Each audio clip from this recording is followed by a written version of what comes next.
Well, hello and welcome back to another small video. I had put a video like this on my main channel and it didn't seem to work. I was never happy with it. So I've kind of rejigged it, and it seems to sit better on this channel, my garden, countryside and all things like that channel. So I hope you might enjoy it and find something of interest in it anyway. And it's about basically why I love to still have an open fire in our living room, sitting room, lounge, call it whatever you will. And in the evening, most wintertime days, through sort of December, January and February, I still light a relatively small open fire in our obviously fireplace. And this video is purely about that, so I hope some of you might enjoy it anyway. So what do I burn on my open fire? Well, I burn obviously well-seasoned logs, wood, that I've had and dried out over a number of years. I was lucky, I was given a tree a couple of years ago that I've had drying out in various parts of the garden.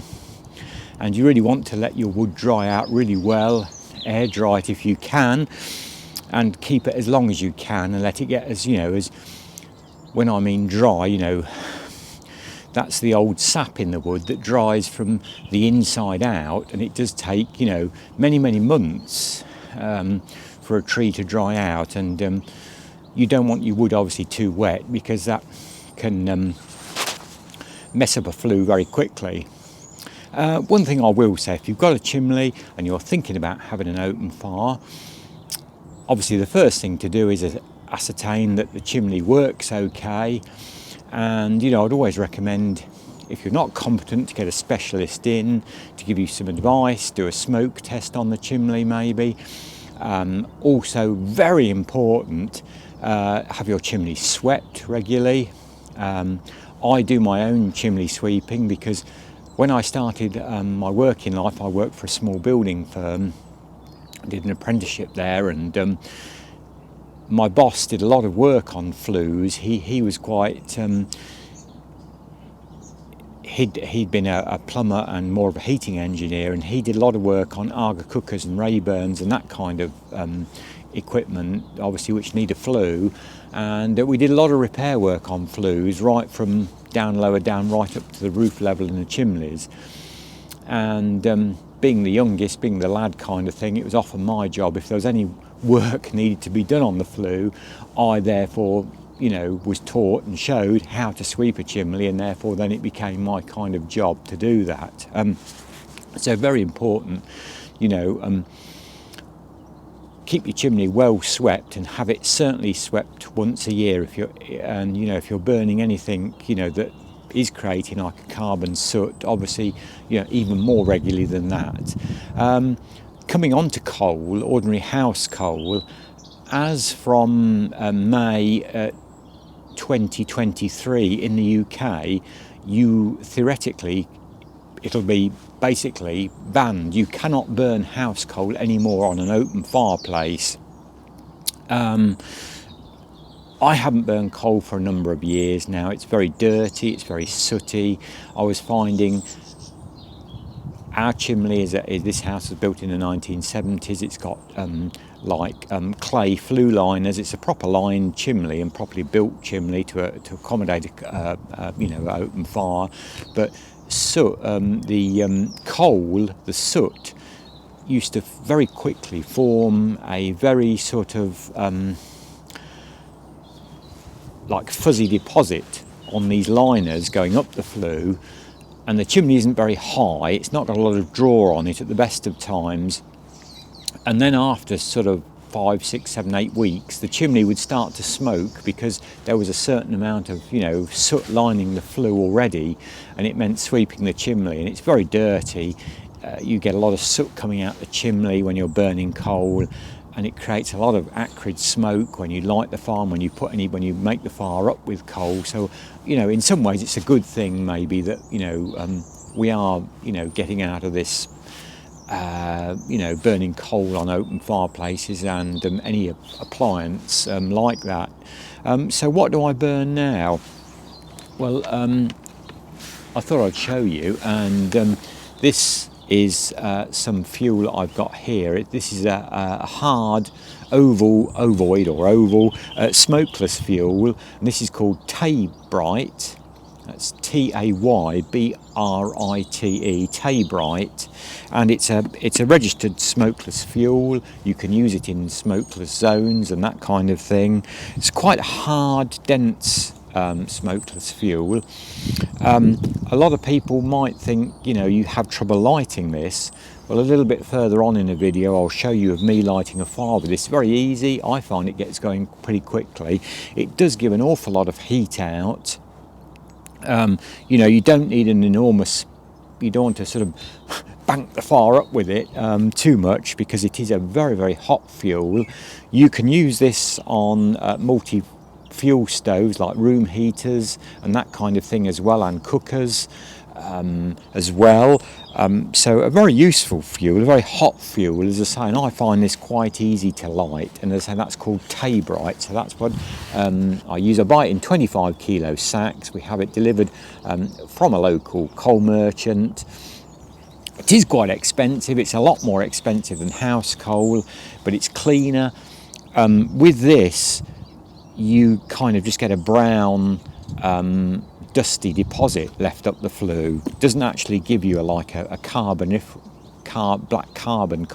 type soot. You get a brown deposit, and so it's round, and it burns away to nothing. It burns away just to a very light dusty ash. So there's no waste on this fuel whatsoever. Obviously, open fires aren't very heat efficient, because so much of the heat goes up the flue. I think they're only about 70-75% efficient, but it's nice that it looks. We don't rely on it. We also have obviously radiators, but it's quite a biggish room, so it's nice in those winter months of, like I've said, December, January and February, to have the backup of a nice bit of open fire. And as I say, once you get it going with this and you've got a fire, you can then, if you've got some nice dry wood, you can burn wood on and it'll burn quite happily, So that's Taybrite. So I sweep the chimney.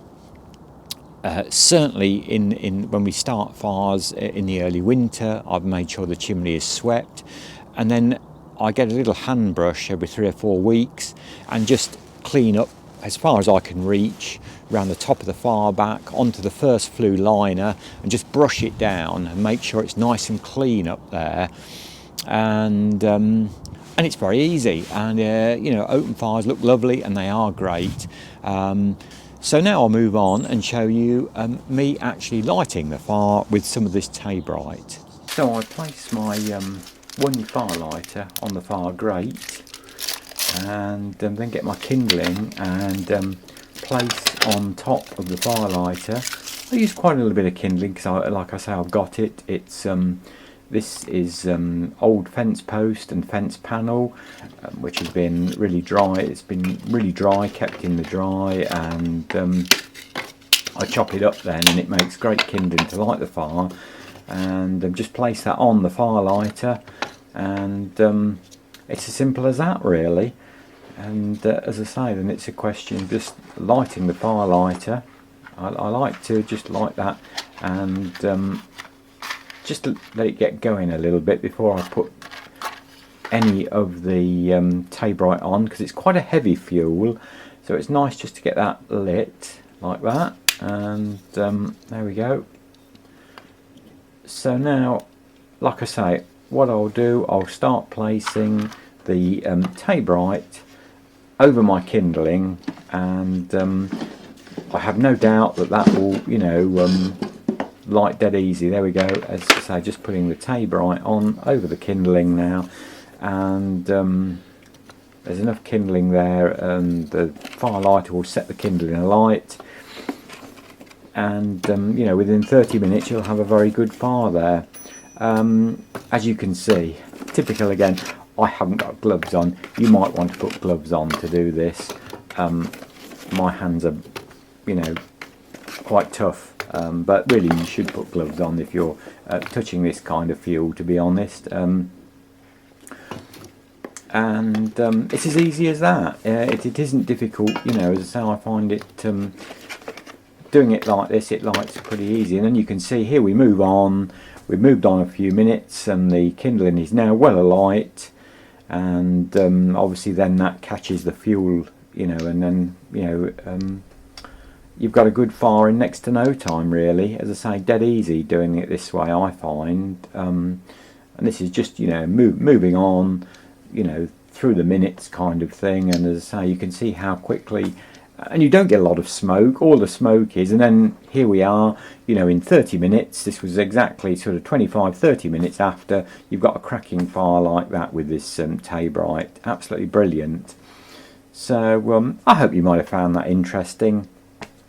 One other point that I was going to say as well, when you've got an open fire like this, it's really important to have to hand a good fire guard like this, a closed mesh fire guard, so if ever you go out the room or you never leave the fire unattended, you put the fire guard up. I think that's very important.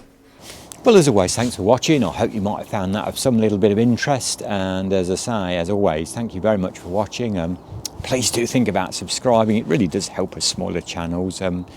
It's a job to get noticed these days on YouTube, and as I say, that's one great way that you can help us little channels. So thank you. Please put your comments, if you've got any comments about fireplaces, flues, what you burn, you know, what fuel you like, thoughts on coal being, you know, taken out of the UK household fire market now. As I say, it won't be possible to burn it after 2023 in May.